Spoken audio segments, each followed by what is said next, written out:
In the last lecture, we have seen two important characteristic properties of the transition metal ion.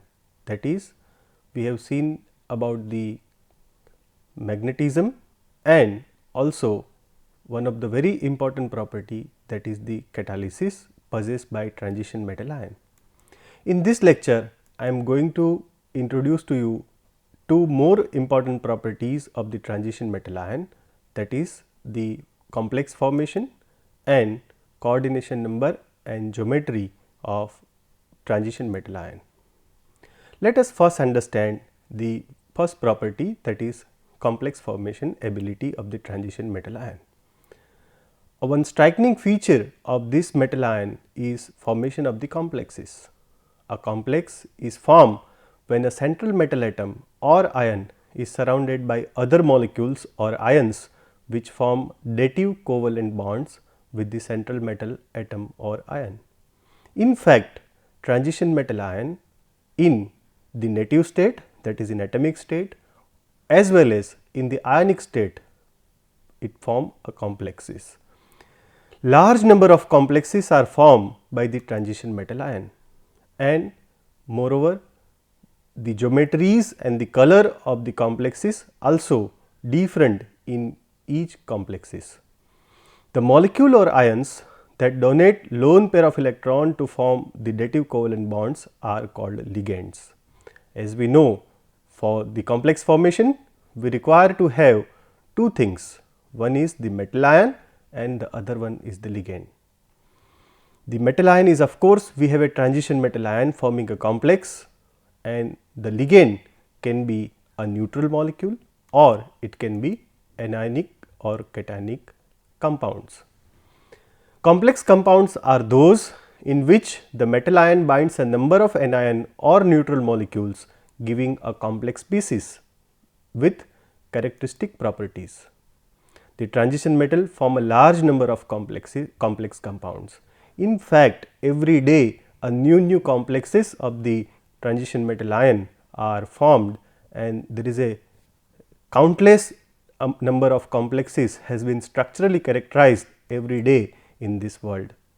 Some of the complexes which you have come across during the laboratory practicals includes potassium ferrocyanide and potassium ferricyanide. These two solution, yellow color solution bottle is kept into your laboratory.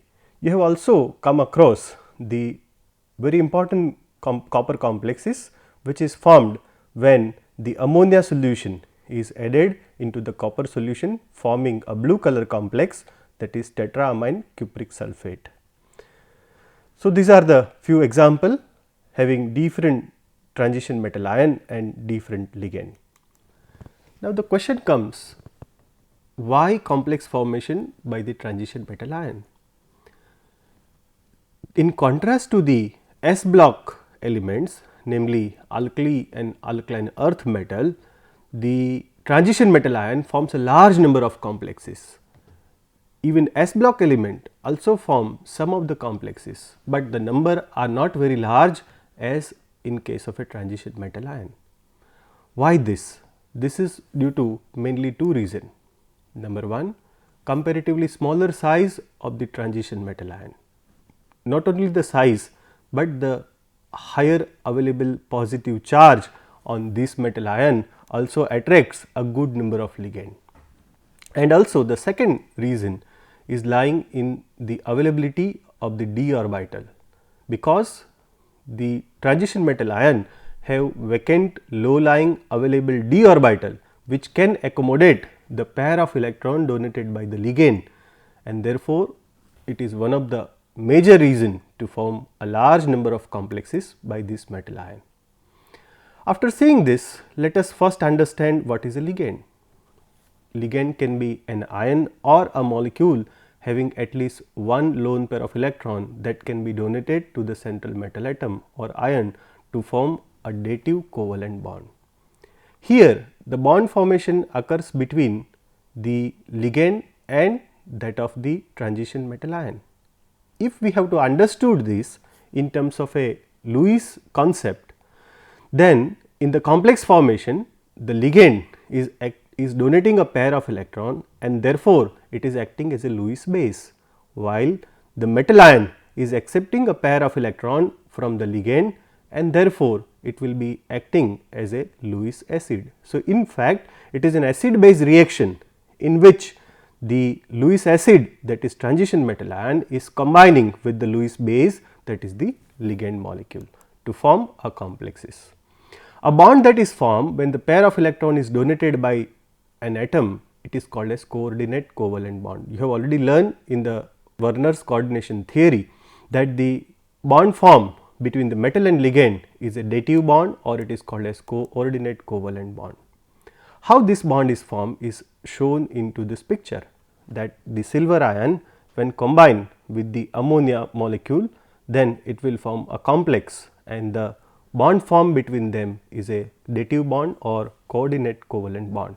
Here, as I said, the metal ion, that is silver, is acting as a Lewis acid, while the ligand molecule amino is acting as a Lewis base to form an addition product, that is the complex, and the bond between them is a coordinate covalent bond. Now, this figure represents the formation of an complex, how this dative bond forms and how the electron pair is being donated into the vacant low lying empty d orbital of the metal. So, the metal have as many as d orbital, and in this the ligand, which is having a extra lone pair of an electron, will donate a pair of electron to the metal ion, forming a dative covalent bond between this metal ion and ligand. Now, this covalent bond is a special type of a bond. In fact, it is it's a covalent bond, but for a formation of a normal covalent bond, you require a 2 electron, and this 2 electron is generally shared between the 2 partners, forming a bond. But in this case, both the electron comes from only one atom, and that is the ligand. Now, the question comes, how many types of a ligand we have? There are some ligand which can donate more than one pair of an electron. They are called as multidentate ligand, or the ligand having an extra teeth, and thereby, since they have a extra lone pair of electron, they will form more than one coordinate covalent bond with the metal ion. So, the lone pair of a different atom that are separate enough so that both can reach to the metal ion. One such example of a complex by the multidentate ligand is the reaction or the complex formation between the metal ion and the ligand ethylene diamine. Ethylene diamine, as you can see in the diagram, can have a 2 pair of an electron, and therefore, it is a bidentate ligand. In other words, it is also called as chelating ligand because it will form a chelate. What is a chelate? Chelate is a complex formed by the multidentate ligand. In one terminology, we can say that the chelate is a complex. So, all the complexes may not be the chelate, but all the chelates are the complexes. The chelate, in fact, is a Greek word, and the meaning of which is a claw. So, the ligand which binds with the metal ion like a great claw of the lobster, you have seen the lobster. So, when lobster binds its prey, then it will binds with many of its claw. Similarly, when the multidentate ligand bites to the metal ion, then because of a multi-tooth it has, it will bite from the several tooth, forming a chelate compound. So, this is what is the example of a chelate. One interesting phenomenon of the chelate compound is the ring formation. You can see that here 1, 2, 3, 4, 5 membered ring is formed when chelate bounds to the metal ion. So, as I said, all the chelates are complexes, but all the complexes are not chelate. Some of the ligand forming a chelate are shown in this example. Other than the ethylene diamine, one common ligand which you are using in the laboratory is an oxalate ion, also a bidentate ligand, and the classical example of a multidentate ligand is provided by ethylene diamine tetraacetic acid or tetraacetate, that is EDTA. EDTA is an hexadentate ligand. Some of the monodentate ligand having a neutral or no charge, as well as anionic and other are shown in this slide. As you can see, the water and amino is a neutral ligand, while chloro, cyano, etc. are anionic ligand. About the different type of a ligand and their nomenclature, you have already learned in the other unit, in which the coordination number and the Werner's coordination theory, etc. has been taught to you. As we were talking about the EDTA, this EDTA is a multidentate ligand. In fact, it can donate to the metal ion as many as 6 electron pair, and therefore, it is an hexadentate ligand, because when it bind with the metal ion, it forms a 6 dative covalent bond with the metal ion, and thereby giving a very stable complexes. And therefore, as I said, the denticity of the EDTA is 6, or it is also called as hexadentate ligand, or in general we can use the terminology more than the ligand having more than 2 dentate characteristics are said to be a polydentate ligand. So, EDTA is a hexadentate or a polydentate ligand. How it binds with the metal ion? The right hand side structure, which is shown here, is a complex between cobalt and EDTA, and as I said, when multidentate ligand binds to the metal ion, forms a chelate and having a ring structure into it. On the left hand side, one more example of an chelate formed by the ethylene diamine and those of a cobalt is shown into the figure. While talking about the ligand, a one side question I would like to ask you, that what is the dentate characteristics of Lord Ganesha? It is said in our Purana that Om Ekadantaya Vidmahe, the meaning of which is Ganesh is having a one teeth. In fact, he is having a two tooth, one is full and another one is a half. But then when it ligand is having more than two tooth, it will form a very stable complexes, as I have shown you in the earlier figure. Now, here one more thing I would like to add about the complexes is, the complex this is formed by the ligand can be electrically neutral, that is, it may not have any charge, as it is in the case of a tetracarbonyl nickel complexes, or it is also known as a Mond's complex, formed initially by the Mond, and therefore, this compound having no charge, nickel is in its native state, and the carbonyl or carbon monoxide ligand is having a 0 charge on it. The ligand aquo, that is water molecule, can form a cationic complex with the cobalt, and this is what is the positively charged complexes. The third example, we have already seen the formation of a complex between iron and cyanide, that is potassium ferrocyanide and potassium ferricyanide is having a negative charge on it, and it is negatively charged complex. And therefore, complex can cationic, anionic as well as neutral in nature. So, this compound NiCO4 is a neutral in nature, while the another two example is of cationic and anionic complexes. But as you are aware, there is no possibility of any charged species to exist freely, and therefore, the charge balance has to be occurred, and therefore, if cationic complexes is there, then to balance this plus 3 charge, we should have a counter ion called chloride, and therefore, this counter ion will occupy the position outside the coordination sphere of the complexes. And in case of a anionic complex, there is a negative charge, and therefore, to balance this negative charge outside the coordination sphere, we have a potassium ion, that is K plus ion. Since there is a 3 minus charge on the complex, to balance this we require 3 potassium ion, and therefore, the complete formula of the complex is K3 FeCN6. Also, we have K4 FeCN6, in which the charge on the complex is 4 minus, and therefore, this type of a neutral complexes can exist freely into the solution as well as in solid state.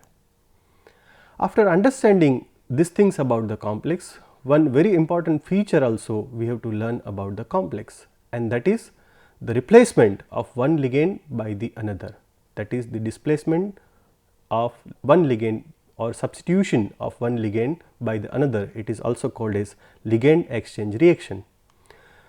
So, the different ligands have a different tendency to bind with the metal ion. Some ligand are very strongly bound, some ligand are very weakly bound. In fact, there is a competition occurs between the ligands to binds with the metal ion, and the one who is powerful will replace the one ligand from the coordination sphere of the metal ion by the another. Here is one example of hexa-aquo complex of an iron. In this complex, we have a water molecule is acting as a ligand, aquo ligand. Now, from this, if you carry out a ligand exchange reaction with the cyanide ion or cyanoion, then this is being more powerful than the water, will replaces the water molecule from the coordination sphere and forming a hexacyanoferrate ion. So, here there is a displacement of cyanide by aquo complexes occur because of the strong nature of a cyanide by water molecule. So, these are the some ligand which in fact you can see that EDTA or some bidentate ligand is being more powerful and having more strength to bind with the metal ion, can replace readily the monodentate ligand like water molecule or chloro or amino from the coordination sphere of the metal ion to form a stable complexes, and therefore, so many ligand exchange reaction can occur with this particular compound. Now, next question comes is, what are the criteria for complex formation? As we have already discussed, the presence of vacant and low energy 3d, 4s, 4p and 4b or 4d orbital in the metal atom or ion to accept the lone pair of ligand, and the high charge density of the central metal ion are the two criteria for the formation of the complexes. At this stage, I would like to introduce to you one more terminology, and that is class A and class B metal ion. Some of the metal ion form their more stable complexes with ligand in which donor atom is either nitrogen, oxygen or fluorine. That is, those metal ion which form stable complexes with the earlier member of the group are called as class A acceptor, or they are also called as hard acid. The example of this includes the first few members of the first transition series and lanthanides and actinides. These are the hard acid, and therefore, according to R.G. Pearson's HSAB principle, that is hard and soft acid and base concept, hard acid is preferred to bind with the hard base, and therefore, the hard acid hard base combination, that is the combination with these metal ion with earlier member of the group forms a more stable complexes. In contrast, some of the metal ion form their most stable complexes with the heavier element of the group 15, 16 and 17. That is to say, with either phosphorus, sulfur, bromo or iodo. So, these metal ion are called class B acceptor, or they are also called as soft acid, and since they are soft acid, they are preferred to combine with the soft base, because soft acid soft base combination is preferred according to R.G. Pearson's hard and soft acid and base concept. So, the example of this type of a soft acid includes the heavier transition metal ion with some of the more charge onto it. Now, let us move to the next important concept of the transition metal ion, and that is its coordination number and different geometries provided by the transition metal ion.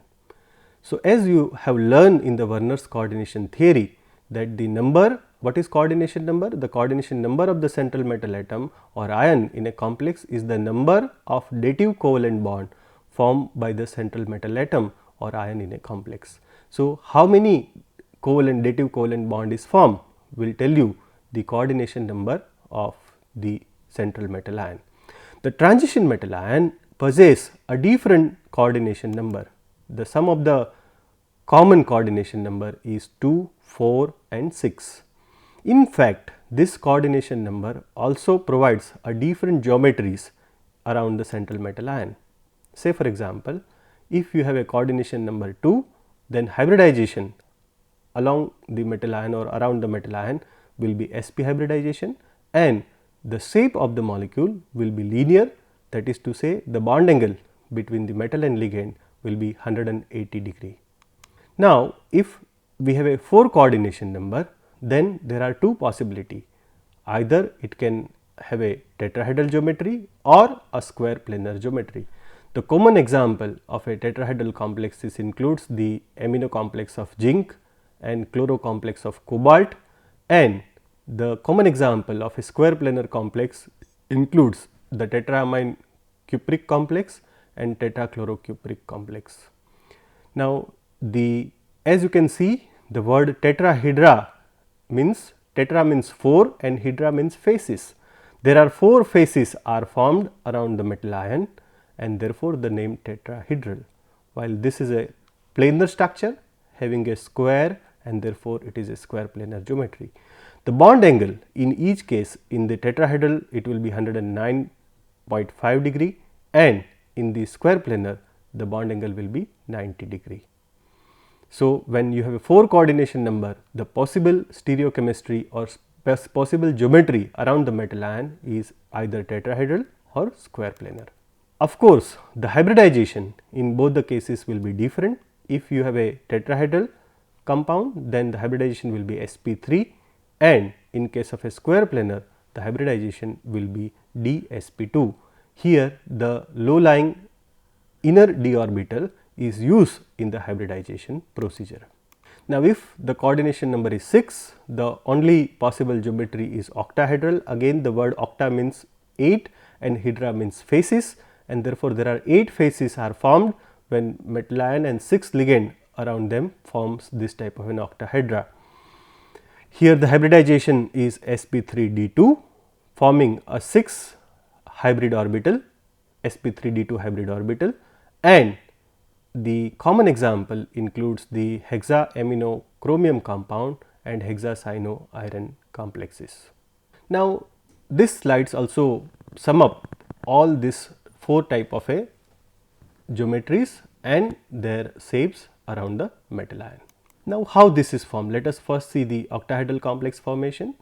You know the electronic configuration of a cobalt, it is this, and we require to have sp3d2 hybridization formation requires 1 s, 3 p and 2 d orbital, which will be provided by this in cobalt in its 2 plus electronic configuration. 2 electron will removed from the 4s atomic orbital, making available 4s, 4p and 2 of the higher energy 4d orbital, and therefore, we will have a 6 equivalent sp3d2 hybrid orbital occupied. In fact, it is unoccupied, and thereby it will form this sp3d2 hybrid orbit form bond with the water molecule to accommodate the 6 lone pair donated by the water molecule, forming this type of a bond. Now, here the another example how this octahedral complex formation occurs in the chromium compound. Here the ligand is amino and the central metal ion is a chromium. Again, it is very similar type of a D2 sp3 hybridization will occur, but in this, as I said, in earlier case it was sp3d2, while in this case we have a d2 sp3 in which the inner d orbital, namely 3d orbital is used in the hybridization processes. So, these are the another few example of octahedral complexes in which chromium and iron bounds to the cyano as well as amino ligand. Now, how there is a square planar complex form? So, here again for square planar you will have a d sp2 hybridization, and for that reason you require to have one of the vacant lower 3d orbital which will hybridize with 1s and 2p orbital to form d sp2 hybrid orbital. This is an example of a square planar complexes, and the two more example is square planar complexes is copper with amino ligand to form tetraamine cupric complex, and with chloro ligand tetrachlorocuprate complex, which is shown. Now, if we have the no availability of the lower energy 3d orbital, then we will have a tetrahedral complexes into the results, in which there will be 1 s and 3 p orbital hybridized together to form sp3 hybrid orbital, which will accommodate the 4 pair of an electron donated by the ligand. The example of a zinc with water molecule forms zinc aquo complexes or zinc hydroxo complex in fact, or in fact amino complex of zinc and chloro complexes of cobalt is also an example of a tetrahedral compound. So, in summary, in this lecture we have seen the very important property of the transition metal ion, and that is the complex formation ability of the transition metal ion. We have also seen that why transition metal ion forms a large number of complexes and what is the science behind the complex formation. And in the other part of the lecture, we have seen the coordination number and various geometry or stereochemistry possesses by these complexes. In the next coming lecture, I am going to introduce to you one of the very important property of the transition metal ion, and that is the different type of a color compound or the color possessed by the transition metal ion and their compounds and complexes.